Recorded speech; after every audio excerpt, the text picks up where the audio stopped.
যিবোৰ কথাই স্বামী আৰু পত্নীৰ সম্পৰ্কৰ মাজত জুই লগাব পাৰে এই কথাবোৰকে ক'বলৈ গৈ আছোঁ।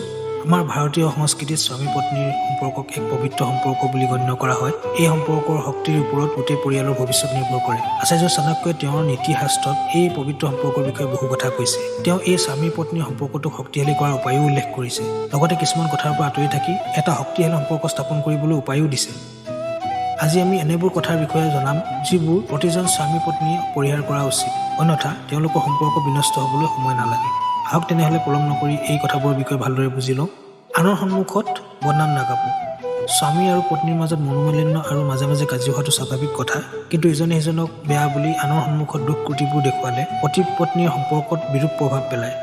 এই অভ্যাসটো অতি বেয়া। এনেকুৱা ভুল কেতিয়াও নকৰিব। প্ৰেমতকৈ সন্মান অধিক গুৰুত্বপূৰ্ণ। পতি পত্নীৰ সম্পৰ্কত প্ৰেম গুৰুত্বপূৰ্ণ, কিন্তু ইজনে সিজনক সন্মান কৰাটো সমানে গুৰুত্বপূৰ্ণ।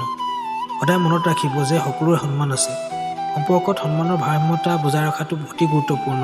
উচিত ব্যৱহাৰৰ দ্বাৰা আমি সম্পৰ্কত সন্মানৰ ভাৰসাম্যতা বজাই ৰাখিব পাৰোঁ। যদি স্বামী স্ত্ৰীৰ মাজত সন্মানৰ অভাৱ হয়, যিকোনো মুহূৰ্ততে এনে সম্পৰ্ক ভাঙি যাব পাৰে।